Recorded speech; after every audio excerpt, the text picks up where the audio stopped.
guys, welcome back.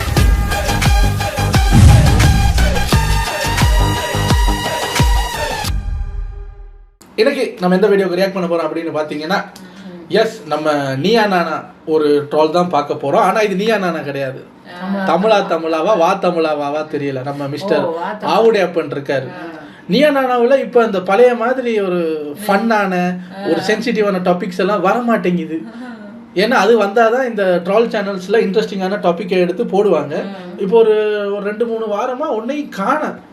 என்ன கோபிநாதன் லீவுக்கு போயிட்டாரா தெரியல. வந்தால் எடுத்து வர்றேன். இன்றைக்கி நம்ம பார்க்க போகிறது ஜோசியர்களை வெளுத்து வாங்கிய ஆவுடையப்பன். இதில் ஜோசியர்கள் அப்படின்னா நீங்கள் உடனே இந்த 9 கட்டத்திலே அப்படி அது கிடையாது. கடகராசி நேயர்களே அவங்களும் கிடையாது. இவங்க இப்போ புதுசாக வந்திருக்காங்க. சின்னதாக ஒரு கிளிப்பிங் பார்த்தேங்க இது சம்மந்தமா. எதை வச்செல்லாம் இப்போ ஜோசியம் சொல்கிறாங்க தெரியுமா? அந்த காலத்துல எல்லாம் என்ன டேட் ஆஃப் பர்த், நம்ம பேரு, கை, இந்த ரேகையை வச்சு சொல்லுவாங்க. இப்போ ஏஐ வந்துருச்சு. இவங்க எல்லாம் அப்கிரேட் ஆகுறாங்க. சிவகாமி ஜோசியம் மாதிரி எதெல்லாம் வச்சு ஜோசியம் சொல்கிறாங்கன்னு பாருங்க. இடி விழுந்தாலும் இல்லை, அப்படி ஷாக்கிங்கான விஷயமெல்லாம் பண்ணுறாங்க. நீங்களே பாருங்களேன், வாங்க சேர்ந்து பார்ப்போம். இது ஒரு 15 மினிட்ஸ் வீடியோங்கிறதுனால டக்குன்னு பார்த்துட்டு முன்ன ஜோதிடம் அப்படிங்கப்போ கட்டம் வச்சு பாக்குறது, கிளியை வச்சு பாக்குறது. ஆனா இன்னைக்கு தேதிக்கு அவங்களுடைய அட்வான்ஸ்மெண்ட் வந்திருக்காங்க.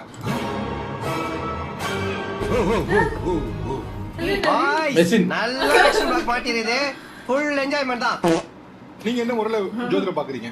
சில பேருக்கு வந்து பாத்தீங்கன்னா காது கொஞ்சம் வளைஞ்சிருக்கும். எனக்கு கூட இருக்குங்க. ஆமா, அதான் நீங்க இந்த லெவல்ல பெரிய லெவல்ல இருக்கீங்க. நான் வந்து இந்த வாஸ்து நிபுணர். நானு இந்த வாஸ்துலயே எண்கள் கொண்டு வந்திருக்கேன். எப்படின்னா போன் நம்பரை வச்சு பலன் சொல்றது. ஏன் தெரியுங்களா? எப்படி போன் நம்பர் நானே யோசிக்கிறேன். ஆமா, போன் நம்பர்ல பலன் சொல்றது. உங்களுக்கே சிரிப்பு வருது. டம்மி பாவா. ஓகே, இப்போ நான் கார் வாங்க நினைக்கிறேன். இப்போ வாங்கணும்னா தட்டி போகுது. போன் நம்பர் மாத்திரம் வாங்கலாம். கண்டிப்பா வாங்கலாம். இது என்னடா புது பொருளியா இருக்கு? ஒருத்தர் கடன் வாங்கிட்டாரு, நீ குடுக்கலைன்னா பாரு என்ன பண்ற பாரு அப்படின்னு பயப்படுத்துறாரு. அதுக்கு என்ன பண்ணலாம்? அந்த பேருக்கு பக்கத்துல பாதுகாப்புன்னு போட்டுடலாம். அப்ப என் பேரை ஹரிகரன் பாதுகாப்புன்னு மாத்தினா நான் யார்கிட்ட வேணாலும் கடன் வாங்கிட்டு ஜாலியா சுத்தலாம். கேட்க மாட்டாங்க. பாதுகாப்புன்னு மாத்தினா தருவாங்களா? ஏங்க இப்ப நான் யார்கிட்டையும் கடன் கேட்டா தர மாட்டேங்கிறாங்க. ஹரிகரன் கடன் கொடு அப்படின்னு என் பேரை மாத்தமா? அந்த ஆன்டிக்கு பாருங்க. ஆமா, போன் நம்பரை மாத்தினா ஜோசியம் பாக்குறேன் நான் அப்படின்னு சொல்றதுக்கே அவங்களுக்கு சிரிப்பு வருது. ரொம்ப வருஷமா ஒரே நம்பர் தாங்க வச்சிருக்கேன், அதனாலதான் முன்னேற முடியல. நம்பரை மாத்தணுமா? சரி சரி, நாங்களும் தான் மாத்துறோம் அடிக்கடி. நானும் ஆன்ட்டியும். நீங்க 5 நாளைக்கு ஒரு வாட்டி டாப் அப் பண்ணாம அப்படியே வச்சு அது டீஆக்டிவேட் ஆயிருது. அப்படி மாத்தக்கூடாது. அது மாத்தணும், ஒரு விதமா மாத்தணும். அவர் பேர் சுபாஷ் அப்படின்னா சுபாஷ் பக்கத்துல பாதுகாப்புன்னு போடணுமா? பாதுகாப்புன்னு போட்டுக்கலாம். நம்பரை நான் சேவ் பண்ணும்போது அப்படி சேவ் பண்ணிடணும். சேவ் பண்ணிடுறோம். அப்ப சேவ் பண்ணிட்டோம் அப்படின்னா ஆட்டோமேட்டிக்கா அவர் நம்மளுக்கு பாதுகாப்பு கொடுப்பாரு. ஐயோ, நான் நாளைக்கு என்ன பண்ண போறேன்? இப்ப சுபாஷ் பாதுகாப்பு அப்படின்னா அந்த சுபாஷ் நமக்கு பாதுகாப்பு கொடுப்பாரு. அப்ப நம்மளுக்கு தெரிஞ்ச ஒரு ஆள் பேரை போட்டு நம்ம பாதுகாப்பு, செல்வி பாதுகாப்பு அப்படி சரி. அதானே அப்போ ஒன்ன பாதுகாப்பாங்க. நான் நாளைக்கு என்ன பண்ண போறேன்? அம்பானி 5000 கோடி தா அப்படின்னு ஒரு போன் நம்பரை சேவ் பண்ண போறேன். அவர்கிட்ட இருந்து எனக்கு காசு வருதான்னு பாப்பேன். வந்துருச்சுன்னா நோட்டு பிரச்சனை. ஐயோனாரி அந்த பதில தாத்தா. இப்போ நீங்க ஒரு கேள்வி கேட்கலாம், எனக்கு எப்ப சார் வேலை கிடைக்கும்? அவர் பாக்கெட்ல என்ன ரூபாய் வச்சிருக்காரோ அந்த ரூபாய் நோட்டு நீங்க கொடுத்தீங்கன்னா எடுத்துட்டு வர்றதுக்கு அந்த ரூபாய் நோட்டுல இருக்கக்கூடிய எண்களை வைத்து வேலை கிடைக்கும் கிடைக்காது அப்படிங்கிற ஒரு விஷயத்த வந்து சொல்ல முடியும். நான் ஒரு டூல். ஐயா, உங்கள்ட்ட ஜோசியம் பார்த்துட்டு போகும்போது நான் பஸ்ஸுக்கு அந்த காசை கொடுத்து போயிட்டேன்னா அப்புறம் எனக்கு கிடைக்க வேண்டிய வேலை கண்டக்டருக்கு கிடைச்சிருந்தா என்னங்க? ஃபோன் நம்பராவது பரவாயில்லைங்க, அது வந்து 6 மாசத்துக்கு ஒரு வாட்டி மாத்தலாம். காசெல்லாம் கையில நிக்காது. காசு நோட்டை நம்பரை வச்சு இது பண்ணிட்டு இருக்காங்க. வச்சிருக்கிறேன். அந்த டூல் என்ன அப்படின்னா, உங்களுக்கு எது தடையாக இருக்கிறது? உதாரணத்துக்கு நீங்க போட்டுக்கிற வளையம் உங்களுக்கு தடையாக இருக்கிறதா? அப்ப நமக்கு இருக்கக்கூடிய தடைகளை நாம் வந்து களைகிறோம். டூல் கையில கொண்டு வந்திருக்கிறேன். காட்டுங்க பாப்போம். நான் ஒரு பாக்குறேன். சால்ட்ரிங் டூல் மாதிரி இருக்கு. டூல் முகலட்சணம் ஃபேஸ் ரீடிங் சொல்லுவாங்க. அந்த டூலை ஒரு பிடிக்கிறேன் நானு. ஐயா எனக்கு தடையா இருக்கிறது எது? நானா? நல்லா யோசிச்சு சொல்லுங்க ஐயா. என்ன சார் சொல்றீங்க? எதை விளக்குனா நான் சந்தோஷமா இருப்பேன். என்ன சார் புட்டு புட்டு வைக்கிது சார் இந்த டூலு. இவருக்கெல்லாம் சீட் எடுத்து பார்க்க வேண்டிய அவசியம் இல்ல, முகரையை பார்த்தாலே சொல்லிடுவேன். ஒருத்தரோட முகத்துல கன்னத்துல மச்சம் இருந்தா அவங்களுக்கு எப்படியான பலன்கள் இருக்கும்? நான் நவரத்னம் பேஸ்டான ஒரு ஜோதிடத்தை சொல்ல போறோம். என்னடா இது? Where you are and how you are அப்படிங்கறத டிஃபைன் பண்ணோம் ஹேண்ட் ரைட்டிங்கை பேஸ் பண்ணி. ஒரு பக்கத்துல ஒரு 10 லைன் எழுதி காமிச்சோம் அப்படின்னா ஃபியூச்சர்ல என்ன நிலைமைக்கு போவீங்க உங்களால சொல்ல முடியும். டெஃபினட்டா சார். ஒரு நபர் வர்றாங்க அப்படின்னா அவங்க வர்ற நேரத்தை பொறுத்து அவங்களுக்கு எந்த இடத்துல டிசீஸ் இருக்குன்னு ஐடென்டிஃபை பண்ண முடியும். கஷ்டமா இருக்குது. இவர்கிட்ட போற டைம் மாற்ற வேண்டியது நம்மளோட கடமை. இப்போ இதை வச்சு ஏன் எதிரால சொல்ல முடியுமா? உங்களுக்கு வந்து இடுப்பு பகுதியில ஏதோ ஒரு பெயினோ ஏதோ ஒரு அவர் இம்பேலன்ஸ் நிக்கிறானால இந்த நிமிஷம் வரைக்கும் இல்ல, இருக்க கூடாது. ஹீலிங் ஜெம் ஸ்டோன்ஸ் அப்புறமேட்டு ஸ்விட்ச் வேர்டை பத்தி பேசுறேன் சார். ஹீலிங்னா உங்களுக்கு ஏன்னா ஒரு நோய் இருக்குன்னா அதுக்கே நான் ஜெம் ஸ்டோன்ல தீர்வு கொடுக்குறேன். நான் அப்படியே இங்கே மண்ணு எல்லா எதுக்கு வேணா கொடுக்கலாம். நர்வஸ் இஷ்யூஸ்க்கு கொடுக்கலாம். உங்களுக்கு சுகருக்கு இருக்கு ஜெம் ஸ்டோன்ஸ். உங்களுக்கு ஃபெர்டிலிட்டி மகப்பேருக்கு ஜெம் ஸ்டோன் இருக்கு. யாரா இவ்வளவு படிச்சு டாக்டர் மேல வேஸ்ட் போல. ஜெஸ்ட் போட்டு என்ன கையில போட்டுக்கணுமா? ஆமா கையில போடணும். ஒரு சிலது வந்துட்டு ஒரு பாட்டில் ஒரு நைட்டு போட்டுட்டு காலையில இருந்து தண்ணி குடிக்கணும். டேய் என்னடா நடக்குது?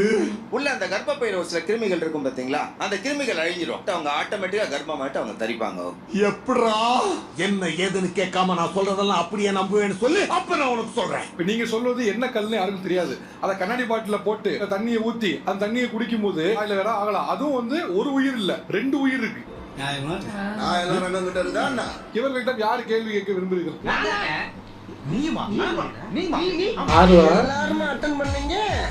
கண்ணு கிட்ட இங்க மச்சம் இருக்கு, அப்புறம் கழுத்து கிட்ட மச்சம் இருக்கு. கண்ணுக்கு கீழே அது வலதா இடதாமா? வலது. வலது கண்ணம் அப்படின்னும் போது ஆளுமை மிக்கவர்களாக இருப்பாங்க. அது என்னமா அப்ப கொஞ்சம் கூட வெக்கப்படாம பேசிட்டேன். இவங்க சொன்னாங்க இல்லையா ஆளுமை திறன் உடையவர்கள். நாங்க நான் டம்மி பீஸ் வீட்ல எவ்வளவு டம்மியா இருந்தாலும் நான் எவ்வளவு பெரிய ஆள் தெரியுமான்னு தான் பாத்துருக்கேன். முதல் முறையா நான் ஒரு டம்மி பீஸ் கூட பெருமையா சொன்ன ஒரு நீங்க தான். பட் உங்க நேர்மை எனக்கு ரொம்ப பிடிச்சிருக்கு. இங்க வர்றதுக்கே ரொம்ப கஷ்டப்பட்டு தான் வந்தேன். இப்ப பாருங்க இவ்வளவு எதிர்ப்பை மீறி நீங்க வந்திருக்கீங்க அப்படின்னா அதுதான் பணம் இல்லையா? ஒரு அசிங்கமாய் போச்சு குமார். அப்படித்தான் பேசுவாங்க. நாங்க சொல்ல மட்டும் தான் அந்த அம்மா சொல்லிருப்பாங்க அத. ஆமா ஆமா. ரைட் ஹேண்ட்ல நடுவுல மட்டும் ஒரு மச்சம் வந்திருக்கு. அப்ப அழுக்கா இருக்க போதுப்பா. இல்ல அவ்வளவு சந்தோஷம் உனக்கு. புருஷன் மச்சம் உருவாகுமா என்ன? அது ஒவ்வொரு தசாபுத்தி அடிப்படையில வந்து மச்சங்கள் உருவாகும் சார். தம்பிக்கு வந்து பாத்தீங்கன்னா குருவோட இயக்கம் இயங்குது. புதுசா தொழில் தொடங்கலாமாங்கிற எண்ணங்கள் அவருக்கு வந்து இப்ப அதிகமா வரும். இல்ல நான் ஃபர்ஸ்ட் வர்க் பண்ணிட்டு இருந்த மாதிரியே தான் இப்பயும் வர்க் பண்ணிட்டு இருக்கேன். எக்ஸ்ட்ரா எஃபர்ட்ஸ் நான் போட ஆரம்பிச்சேன். எக்ஸ்ட்ரா போடுறீங்கல்ல? என்னையா நடக்குது? நடக்குது தலைவரே. ஐயா நீங்க போயிட்டு கொடுக்காதீங்க. நீங்க கொடுக்க அத போடுறீங்கல்ல. நான் இங்க வர்றதுக்கே கஷ்டப்பட்டு வந்தேன். அதனாலதான் நீங்க அந்த இதுல இருக்கீங்க. நீங்க ஒண்ணும் கொடுக்காதீங்க. மச்சம் வந்திருக்கு என்ன ஆகும் சொல்லுங்க. அதோட விட்டுறணும். இல்ல இவ்வளவு பாயிண்ட் வச்சிருக்கிறவங்க அவங்க முன்னர் அவங்க வந்திருக்காங்க. அது ஒண்ணு. நீங்க இப்ப ஜோசியம் கேட்க போனா எந்த பாயிண்ட்ஸும் கொடுக்காதீங்க. நடந்தது. எக்ஸ்ட்ரா போடுறதுக்குரிய பவரை வந்து அந்த மச்சம் வந்து உங்களுக்கு கொடுக்குங்கிறத நம்மளுடைய கருத்து. என்னடே ஆடி காருக்கும் ஆடி மாசத்துக்கும் வித்தியாசம் தெரியாது. உங்களை வேற வச்சுட்டு எப்படி உங்களோட ஆக்டிவிட்டிஸ் எப்படின்னா யாருக்கா பிரச்சனைனா உடனே போய் பணத்தை கொடுத்து. ஐயா இந்த விஜய் டிவி மற்ற சேனல் கிட்ட ஜி தமிழாது ஜி டிவி கத்துக்குங்க. ஒரு கிளாஸுக்கு அனுப்புங்க உங்க கேமராமேனை ஃப்ரேமிங்னு. இவர் உட்காந்துருக்காரு, பின்னாடி ஒருத்தர் உட்காந்துருக்காரு. நாங்க எதை பாக்குறது? இதுக்காக நாங்க காசு கட்டி வீடியோ பார்த்துக்கிட்டு இருக்கேன். சும்மா நானும் அப்ப இருந்து இந்த போயிட்டு அந்த போயிட்டு பார்த்துக்கிட்டே இருக்கேன். திருப்பி பார்த்துக்கிட்டே இருந்தேன். என்ன சார் இருந்தா சரியா அதை வந்து அந்த சென்டர் பாயிண்ட்ல வச்சிருக்கீங்க. ஃப்ரேமிங்கை மாத்துங்க சார். இவர் ஹெட்டுக்கு நாங்க ஃப்ரேம் வைக்க போறோம்னா அப்ப அந்த சீட்டிங்க கொஞ்சம் அப்படி மாத்தணும். அவர் பார்த்தா என்ன நினைப்பாரு? இல்ல நான் சீரியஸா சொல்றேன். இது என்னது இது என்ன சீட்டிங் அரேஞ்ச்மெண்ட், என்ன ஃப்ரேமிங்?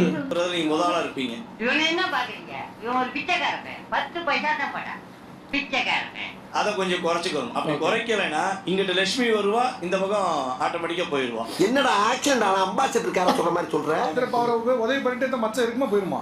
மச்சம் இருக்கும், காசு வரும். இல்ல சார், அந்த சக்தி நக்கல்யா அவனுக்கு.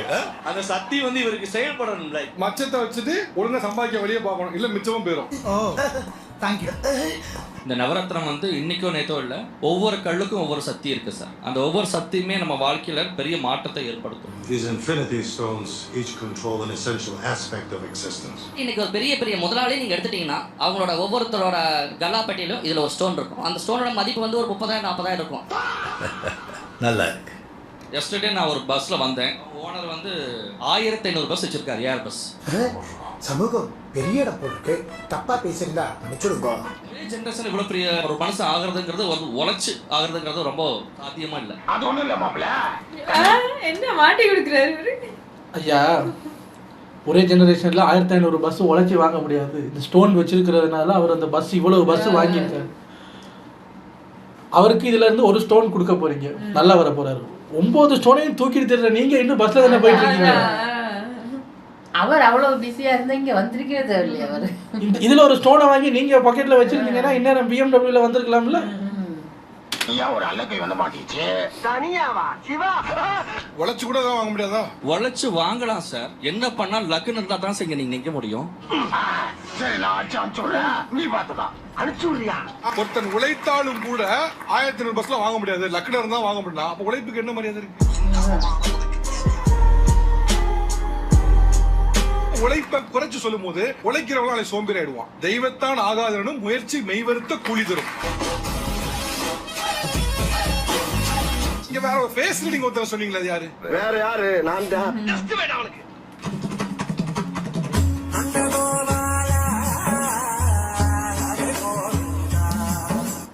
அவனியா குயிக்கியா? மேல் பத்ரெக்டிங். இன்னும் கொஞ்சம் டைம் எடுங்க. மேல் பத்ரெக்டிங். மேல் பத்ரெக்டிங். Got it. I got it. இந்த பெண் பட்டினி பசி பட்டினி இல்லாத வளர்க்கப்பட்ட பெண் இது. இல்ல சார், செம்ம கஷ்டப்பட்டு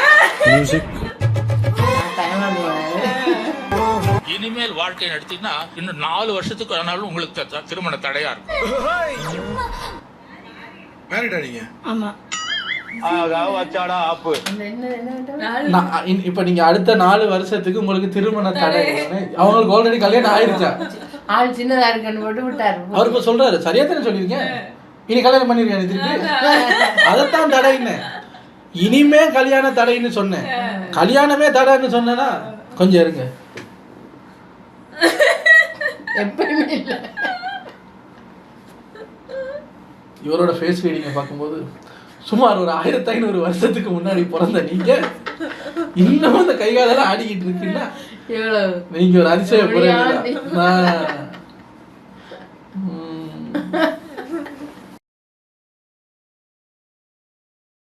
என்ன மேடம் உங்க ஃபேஸ் நாளில தொடங்கி உச்சிமண்ட வரைக்கும் போயிட்டே இருக்கு. ஃபேஸ் எங்க முடிகிற இடத்த காட்டுங்க. ஃபேஸ் இங்க முடியுது. எவ்வளவு பெரிய ஃபேஸ். அப்பா இந்த பயம் இருக்கட்டும். வச்சாடா ஆப்பு நினைச்சுக்கிட்டேன் நான். இவருடைய வாழ்க்கை இருங்க சார், இந்த ட்விஸ்டே முடியல. அரசியல்ல இதெல்லாம் சாதாரணமாப்பா. இதுக்கு பிச்சை எடுக்கலாம். அவர் என்னதான் சொல்லி முடியாது, நான் வெயிட் தான் பண்ணியிருந்தேன். அவர் கரெக்டா சொல்லியிருந்தாருன்னா அது போட்டு கல்யாணம் சொல்லியிருப்பாரு எடுத்தோடனே. சாரி ஸ்லேட்டா பண்ணிட்டு ராமசாமி மாட்டிக்கியா? இப்ப ஃபேஸ் ரீடிங் வச்சு ஒரு கலடா இருக்கு இல்லனா சொல்ல முடியாதா? அதுக்கு தான் உட்கார்ந்து பேசுறது. ஒரே டக்கு நின்னா சொல்ல முடியாது. இல்ல உட்கார்ந்தாலும் சொல்ல முடியாது, நின்னா கால் வலிக்கு. இந்த கைத்தட்டுகள் முட்டாள்தனமான கைத்தட்டு. என்ன திட்டினா கூட பரவாயில்ல. ஆமா வந்து தாத்தாவே அப்படி மறுக்கிறாரு. அந்த பொண்ணு நல்லா பட்டினி இல்லாத பொண்ணு, நீங்க அது தப்பு. கல்யாணம் தடை, நீங்க கல்யாணம் முடிஞ்சு ரொம்ப வருஷம் ஆச்சுங்கிறீங்க. ஐயா இந்த கைத்தட்டல்கள் முட்டாள்களான கைத்தட்டல் அது கிடையாது. சொல்ல வந்து மறந்துட்டேன். இல்ல. நீங்க ஒழுங்கா சொன்னா எது தெரியுமா முட்டாள் தானே ஏங்க, அது உட்கார்ந்து சொன்னாதாங்க வரும், நின்னுகிட்டு சொன்னா வராது. அது முட்டாள் தானே. நல்லா கை தட்டுங்க எல்லாரும்.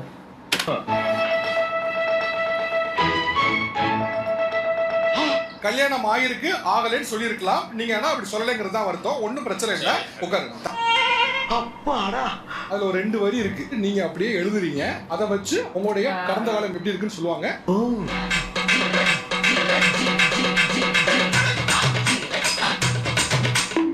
இது உங்களோடதா? பார்த்ததுல அடிச்சு எழுதிருக்கேப்பா. கம்பெனி சீக்கிரத்தை வெளியே சொன்னாங்களா? வாய மூடுறா. வந்து ஆரம்பிக்கிறப்ப அதோட ஹெட்டை எழுதிட்டு அது அடிச்சு எழுதிருக்காப்ல. ஆனா நான் அதை பண்ணல. ஒரு லைன்ல டக்குன்னு ஸ்ட்ரைக் பண்ணிட்டார். அந்த ஒரு லைன்ல உங்களுக்கு டக்குன்னு ஸ்ட்ரைக் பண்ண காட்டி is having a very open minded person. Letter frames வந்து பாத்தீங்கன்னா நிறைய பேசுவாங்க. ஃப்ரண்ட் எண்ட்ல எனக்கு நிறைய தெரிஞ்ச மாதிரி புட் அப் பண்ணிப்பாரு. இவருக்கு கேஷ் ஹேண்ட்லிங்குமே கம்மியா இருக்கும், நிறைய ஸ்பெண்ட் பண்ணிடுவாரு. அந்த அளவுக்கு சேவிங் ஹேபிச்சுவல்ஸ் அந்த அளவுக்கு இருக்காது உங்களுக்கு.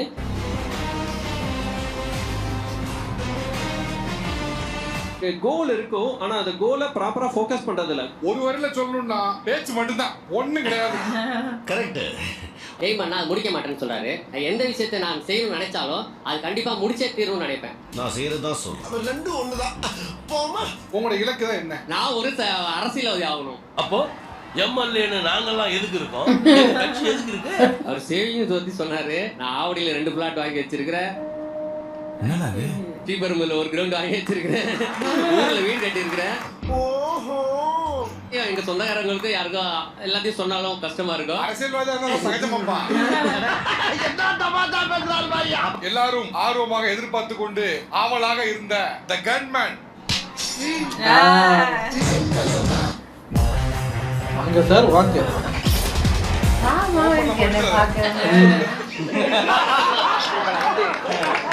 என்னது பிளட் டெஸ்ட் சாம்பிள் ஆப்ப மாதிரி இருக்கு. ஏய், நான் உனக்கு இப்படி எல்லாம் தோணுது. இது இந்த மிஷின் என்ன சொல்லுங்க சார்? இது ஆரா ஸ்கேனர். என்ன அதோ சுத்திட்டே இருக்கு, ஏதோ சிசிடிவி கேமரா மாதிரி இருக்கு. இந்த மிஷினை நீங்க இழுக்கிறதாக அசியூம் பண்ணிட்டு அப்படியே உங்களுக்கு ரைட் சைடு இழுத்துட்டே போங்க. இப்ப பாருங்க, இப்ப பாருங்க, இப்ப பாருங்க. நீங்க ஒருவேளை நான் சுத்தணும்னு நீங்க நினைக்க கூடாது. என்ன தெரியுமா பண்ணணும்? பட்டன் வச்சுக்காரு. பட்டன் இல்ல, அது மேல இருக்கிறது வந்து அந்த வெயிட்டுக்கு சுத்துறது. நீங்க லைட்டா அசைச்சா கூட சுத்தும். சிம்பிள். ஜோசியர் கண்ணை கட்டுங்க. நான் இப்ப அசைக்கிற அசையில அது திரும்ப பண்ண முடியல. இப்ப நான் எந்த பக்கம் அசைக்கிறேங்கிறது ஜோசியருக்கு தெரிஞ்சா தானே அது அசையும். இப்ப நான் அசியூம் பண்ணிக்கிறேன் அதை இழுக்கிற மாதிரி. நீங்க கண்ணை மூடுங்க. இப்படி எல்லாம் சுத்தணும், இந்த பக்கமும் ஆட்டணும். அப்பயும் அதே மாதிரி வந்துச்சுன்னா ஓகே. உண்மை நினைச்சேன், சிரிச்சேன். ஒவ்வொரு ஸ்டெப்பா பின்னாடி போவாரு. இந்த மிஷின் வந்து ஒன்று லெஃப்ட் ஒன்று ரைட் மூவ் ஆகும். அந்த இடத்துல நின்றணும். என்னென்ன சொல்றான் பாருங்க. ஸ்டாப். நீங்க மார்க் பண்ணிக்கோங்க. இதுதான் இவருடைய ஆரா டயாமீட்டர். உன்னோட பாசிட்டிவ் எனர்ஜியை பார்க்க மந்திரமே தெரியாம இப்படி எல்லாம் ஓட்ட வேண்டியதா இருக்கு. இவருடைய பாசிட்டிவ் எனர்ஜி ஒரு 5% 10% தான் இருக்கு. என்ன சொன்னீங்க? இவருடைய பாசிட்டிவ் எனர்ஜி ஒரு 5% 10% தான் இருக்கு. ஏறி மிதிச்சனதே மூச்சை விட வாங்க முடியாது. மோதிரத்தையும் வாட்சியும் கழட்டி கீழே வைக்கட்டும். இது என்னது ஆக்ஸ் கேபிள் மாதிரி இருக்கு. மோதிரத்தையும் வாட்சியும் கழட்டி கீழே வைக்கணும் சார். இதுல வைங்க. இடது கை நீட்டு, வலது கை மேல வச்சு. ஐயோ, ஒரு பைத்தியக்கார பைலட் இந்த நாடு மக்களும் மாட்டிட்டு படுற பாடு. இது வந்து அவருக்கு போடலாமான்னு பாக்குறேன். உனக்கு என்னப்பா, நீ பைத்தியம். ஓகே, மோதிரத்தை போடவே கூடாது. சரி, போடக்கூடாது. என்ன பண்ணலாம்? கை வச்சா செத்துருவேன். அதுக்கு நான் எடுத்துக்கிறேன். அண்ணன் எடுத்துக்கிட்டேன். அவர் மோதிரம் போடலாமா போடக்கூடாதுன்னா அந்த மெஷின் சொல்லணும். இப்ப போடலாம்னா என்ன பண்ணிருக்கோம்? இது வந்து இப்படி பாசிட்டிவா ஓபன் ஆகும். என்ன பார்த்தா அப்படியே நம்புற மாதிரியா தெரியுது. 2 பக்கம் வேற வேற பக்கம் திரும்பிச்சுன்னா போடலாம். சரி, இப்ப இப்படி பிடிச்சிருக்கேன். இப்ப பாருங்க, போடலாம். நீ அப்படியே ஒட்டி பிடிங்க. அதான் சார், நீங்க சொல்ற மாதிரியே பிடிச்சிக்கிறேன். இப்ப 2 பக்கம் வேற பக்கம் போச்சுன்னா போடலாம். இங்க பாருங்க, போடலாம். இப்ப ரெண்டுமே லெஃப்ட் வரும் பாருங்க. வராது. இந்தா வந்துருச்சு. இப்போ ரெண்டு வேற வேற டான்ஸ் போகும் பாருங்க. ஏங்க நீங்க பெரிய யோசிக்கிறீங்க. டேய் எப்படிடா இருங்க இப்ப ப்ரூவ் பண்ற மாதிரி பாருங்க. பாசிட்டிவ் எனர்ஜி ஒரு 100 வந்துருச்சு.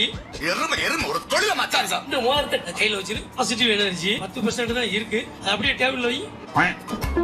வந்துருச்சு பாத்தீங்களா? அவங்ககிட்ட இருந்து அந்த மோதிரத்தை எப்படியாவது புடுங்கிறதுக்கு மோதிரத்தை எடு. பாத்தியா நெகட்டிவ் எனர்ஜி. மோதிரத்தை வை. பாத்தியா பாசிட்டிவ் எனர்ஜி. அவனே அந்த மோதிரம் எனக்கு வேணாம், எனக்கு இது வேணான்னு தூக்கி போட்டு போகணும்.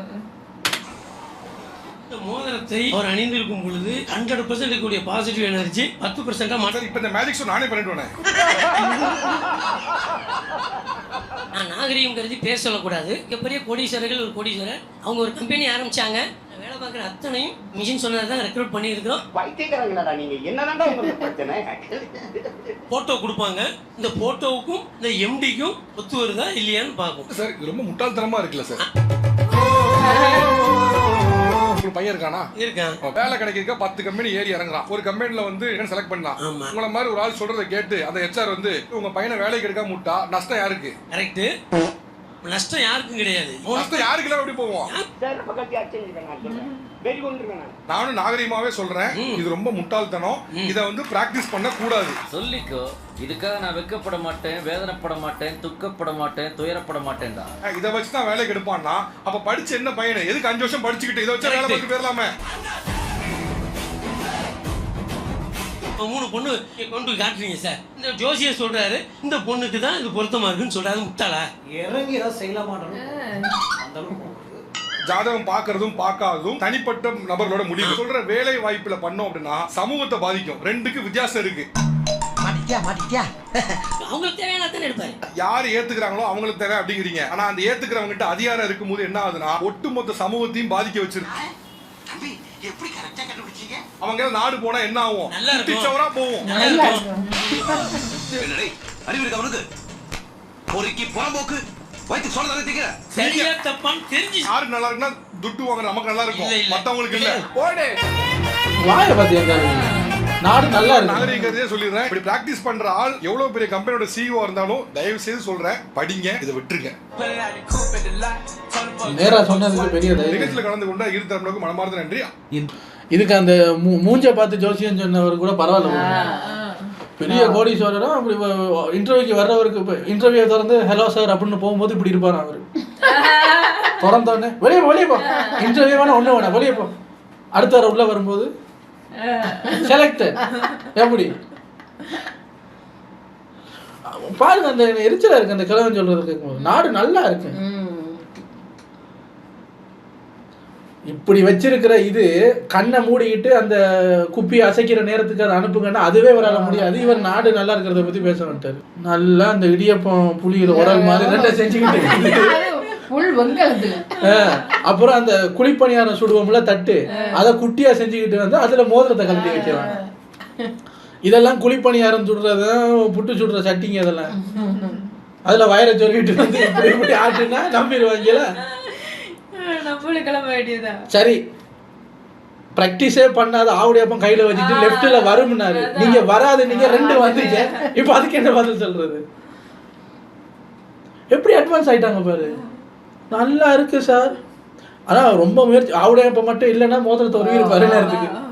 அந்த பொடியும் ஒரு மாதிரி அவர் பயந்துட்டாரு. என்னங்க மோதிரத்தை கையில தூக்குனா நெகட்டிவ் எனர்ஜி வருது, கீழே போட்டா பாசிட்டிவ் எனர்ஜி 100% மாறிட்டு பாரு. அவர் நம்புறதோ இல்லையோன்ற மாதிரி ஆயிட்டாரு. ஆவுடையப்பனுக்கு தான் நன்றி சொல்லணும், அவரோட மோதிரத்தை காப்பாத்தி. அவருக்கு அந்த மெஷின் எல்லாம் எடுத்து ஒட்டுறதுக்கு கூட ஒருத்தர் வந்துருந்தாரு, அசிஸ்டன்ட். பெருமையில வந்திருக்காரு. சரி, இவ்வளவு பண்ணீங்களே, அந்த மெஷினுக்கு பேர் என்ன சொல்லலையே? அவருக்கு கன்மேன் பேரு. அப்ப அந்த இதுக்கு பேரு என்ன? கன்னா? இவர் இப்ப வீட்டுக்கு போறாரா? வைஃப் கேட்குறாங்களா என்ன ப்ரோக்ராம்லாம் எப்படி போச்சோன்னே? ப்ரோக்ராம்லாம் ஃபெயிலாக போச்சு. சரி, அதை கொடுங்க. எதை கொடுங்க? நீங்க வந்தோடனே தான் இடியப்பம் முடியணும்னு வச்சிருக்கேன். சமைச்சு சாப்பிட வேணாம். பார்த்தா அந்த உருண்டையை முன்னாடி கழட்டிட்டு நம்ம எடுத்து வந்து உஸ் வீட்டுக்கு போனா சூப்பரு, நல்லா இருக்கு உள்ள. உடனே ஏதாவது உரல்ல போட்டு குத்தணும் அப்படின்னா அதை மூடிய போட்டு திருப்பி வச்சு நங்கு குத்தலாம். நல்லா இருக்கு சார் உங்களோட இது. 2-in-1 மெஷின் போல இருக்கு. ஒத்த கல்ல குடுக்கிறவர் 1500 பஸ் வாங்குவாரு, 9 கல்லையும் தூக்கிட்டு சுத்துறவருக்கு இன்னும் பஸ்ல தான் போயிட்டு இருக்காரு அவரு. போன் நம்பரை வச்சு ஜோசியம் சொல்றவங்க மூஞ்ச நல்லா ஒத்து பார்த்து பசியும் பட்னியுமா இருந்திருப்ப போலமா, இல்லாம இருப்பியம்மா, உனக்கு இனி இந்த ஜென்மத்துல கல்யாணம் ஆகாதுமா. ஆமாங்க, ஏன் தெரியுமா, உனக்கு ஆல்ரெடி கல்யாணம் ஆயிருச்சு. அப்படி அந்த ஆனா அவங்களுக்கெல்லாம் ஒரு மன தைரியம் தாங்க. பச்சையா வந்து மாட்டிக்கிறாங்க, ஆனாலும் இப்படி நிக்கிறாங்க கண்ணு மாதிரி. அப்படி இல்லாட்டி அந்த தொழில இறங்க முடியாதுல்ல. அது நம்பர் ஆக்கள் இருக்காங்க. உண்மையா இந்த கிரகங்களை கணிச்சு மெட்ஸ் எல்லாம் யூஸ் பண்ணி அதை இப்படி இப்படி எண்ணி பாக்குற உண்மையான ஒரு சில ஜோசியர்களுக்கு கூட இவங்களால கெட்ட பேரு. ஆளை விடுங்க சார், உங்களை அடுத்த வீடியோல வந்து சந்திக்கிறேன். Take care.